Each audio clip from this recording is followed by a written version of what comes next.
to me. Sort of staying with Chelsea a little bit here. A lot of talk about Moises Caicedo. About a week ago, there was talk about £100 million bids. We know that's now been debunked, and it's going to be a lot less than that. We know Chelsea, we know Arsenal are pursuing him.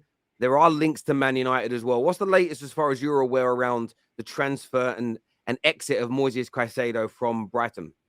Manchester United, I think the links have been exaggerated, and Liverpool won't enter the race with Caicedo as well. Liverpool fans hate me. I guess I could just stop there, full stop. Liverpool fans hate me, but Liverpool fans hate me specifically because I've said that they're not getting Caicedo for probably 3 windows now. And I suppose hindsight is always a wonderful thing, because you can now DM me your apologies for saying that he was going to sign for Liverpool in January, because he is, of course, still at Brighton. But no, in all seriousness, Caicedo will leave Brighton this window. And when he signed the new deal, Brighton knew that he wanted a fresh challenge, even if they qualified for European football. But unlike Alexis McAllister, where Liverpool got a bargain, this one will be done more on Brighton's terms. So the deal that Caicedo signs does allow him to facilitate a move. So there is a kind of clause, an agreement of sorts, but there's not a number, there's not a release clause. And that's really important, because nobody can just trigger something. And therefore, you got to negotiate with Brighton. And as you rightly say, I don't see this one being a 100 million transfer, but Brighton will clearly want a bidding war.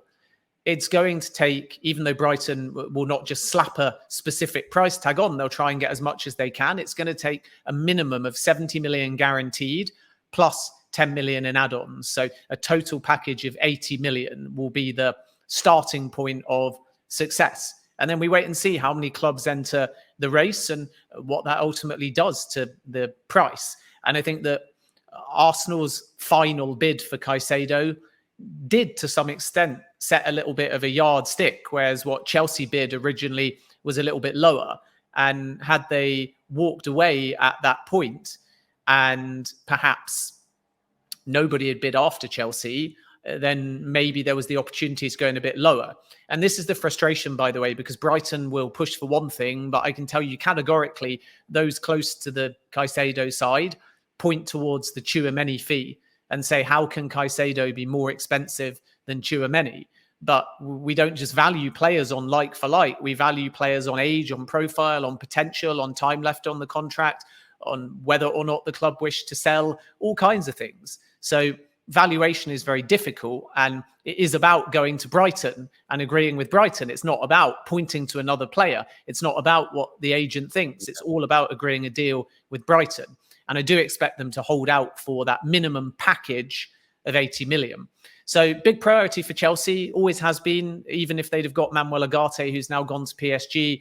Caicedo was still a very big priority for Chelsea. And I expect Arsenal to be in the mix as well. And that may well be the case, even if they succeed, as is increasingly expected with Declan Rice, who I'm sure we'll talk about later. So Moises Caicedo is likely to have the same kind of options as he did in January. And the only difference is that Brighton are more willing sellers this time around.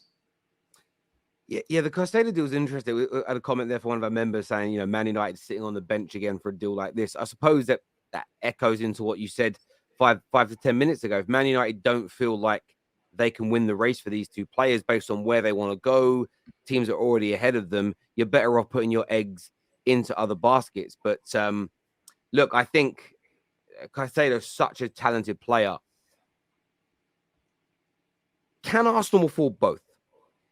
We'll come on to the Rice deal in a minute, but do you see Arsenal having the financial power to also get Caicedo? Because I think a lot of their fans, there was a big article yesterday from Jacob Steinberg talking about the Rice agreement, which we'll move on to, but they're also looking at Caicedo and Gundogan. The way I read it, maybe I misread it with my dyslexic brain, but it's like they're going for all three.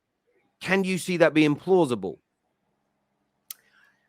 Yes, I think is the short answer. I mean, Arsenal are going to have a healthy budget to spend, and budget is not as black and white as people think. I suppose when people hear Rice, and we know that Arsenal are going to be bidding in terms of the guaranteed fee under 100 million, and then the bonuses will still be determined. So the outlay for Rice is going to be somewhere pushing 100 million, and then we wait and see how gettable the add-ons are and when they're paid. And then people hear Caicedo at 80 million and they say that's 180 million.